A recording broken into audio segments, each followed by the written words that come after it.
How's it going, everyone, and welcome back to Rangers Rundown. This is a curse-free channel, but I really wish it wasn't because I have some very choice words for what happened in tonight's game. So let's get into it. Kreider, Zibanejad, Toronto, Panarin, Kopp, Hunt, Lafreniere, Hedl, Gaudreau, Mott, McKegg, Reeves, Lindgren, Fox, Miller, Trouba, Nemeth, Schneider, and Shesterkin in net.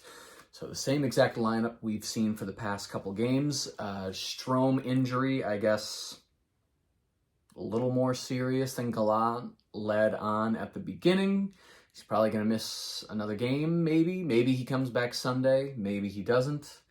Rooney, Kakko, hopefully they're going to come back soon. Gallant says as soon as next week, but that probably means the week after. So they'll get another couple weeks in the regular season before this team goes into the playoffs. The Islanders spend about the first minute of the game in the offensive zone. And then shortly after that, Fox walks it in himself, and Panarin hits the crossbar in close. 2:40, Sezika scores the first goal of the game. It was off of a failed clear by the Rangers, a common theme throughout the game. 5 minutes in, Rangers just handing the puck over to the Islanders every chance they get. I think the Rangers really wanted the Islanders to win based on how they were playing, because they just turned the puck over every single chance they had. Just, you guys take the puck, take it the other, we don't get up. I didn't mean, no, I meant to pass it right to you. That's fine. You guys take it. Good play by Reeves at the blue line, though, and he leads a rush. The fourth line and Fox kind of set up a couple chances on that shift. The Rangers forced a turnover in the offensive zone, and Hunt has a backhand try in close that was robbed. 2 consecutive shifts for the Rangers where they had a pass just completely go out of the zone and all the way down the ice. The Rangers could not hit the broadside of a barn with a pass tonight. It was a little embarrassing.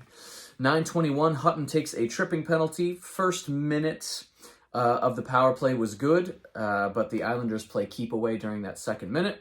12:51, Kopp takes a high sticking penalty. It was after he joined the rush with Panarin. He ends up high sticking one of the Islanders. The PK starts with a shorthanded chance between Trouba and Mott. Trouba had a couple blast slap shots tonight. Islanders don't set anything up until there's only 45 seconds left on their power play. So the Rangers' penalty kill was the one shining light in tonight's game. Pretty much the only shining light in tonight's game. 17:12, Wahlstrom takes a tripping penalty. It was a drawn penalty off of a Panarin and Fox rush chance. Not a good power play, though. So, power play not really clicking, 5-on-5 not really clicking, defense not terribly clicking, passing was awful, turning the pucks over left and right, can't set anything up in the offensive zone. It was just really a frustrating and embarrassing game to watch. The Islanders blocking passes, annoying with sticks, but the Rangers were controlling the play after a slow 4 to 5 minutes of the period. The Rangers possessed the puck more than the Islanders in the first period. Shot 7-5 Rangers, but Islanders are up 1-0. So we get to the second period, and they start the period with 2 good chances, but Varlamov is just a Ranger killer. 90 seconds in, Panarin leads the rush, and Kopp has a wraparound try that would not go. And then at 4:48, Matt freaking Martin, one of the probably worst offensive players in the entire league, scores a freaking goal tonight. It was a takeaway in the neutral zone. It was the first shot of the period for the Islanders, almost 5 minutes in, and it's freaking Matt Martin. What a goon. Turnovers, just Rangers turning the puck over every chance they can, almost as if they were doing it on purpose. 6:57, Lindgren takes a high sticking penalty. Gaudreau has a shorthanded chance after a neutral zone takeaway, so at least he's doing something. Rangers play keep away a little bit on that penalty kill as well. About halfway through, Lafreniere has a deflection try that would not go. Just over 8 minutes in, the puck gets into the crease and there's a little scrum, but the Rangers just can't sustain any offense. And the Rangers didn't play well, but give credit to the Islanders because they are just a defensive juggernaut. They do not let you possess the puck for anything longer than about 3 passes, and then they say, all right, you've had your fun, and they block it, and they take it the other way. Reeves takes a high sticking penalty at 13:56, another great penalty kill for the Rangers. Gallant does some line blending towards the end of this second period. Shesterkin makes a save on a Pajot partial breakaway. Islanders have a couple chances in the final seconds, but we end the second period. Islanders up 2-0, shots 12-7 for the period in favor of the Rangers. Third period, 2:47 in, Barzal scores the third goal of the game for the Islanders. So all 3 goals coming in the first 5 minutes of each period. Schneider misses a puck at the offensive zone blue line, and the Islanders have a rush the other way, and that leads to Barzal scoring the goal. 4 minutes in, Lindgren has a big hit on Beauvillier. He left his feet for the hit, so Lindgren could have been called on a penalty for that. Lee comes in and hits Lindgren. Ends up being an interference call. So 3:54, Lee takes the interference penalty against Lindgren. But again, the power play was not clicking tonight that well, so power play doesn't score. Lee comes out of the box, and 3 Rangers just collapse in on him for the hit he put on Lindgren.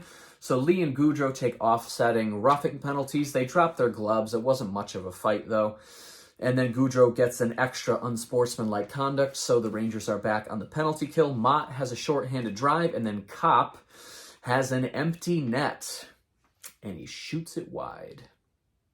I guess he's not used to those beautiful Fox passes that hit your tape directly, and he just puts it right through the crease out the other side of the net. Shesterkin, couple great saves on that penalty kill, however.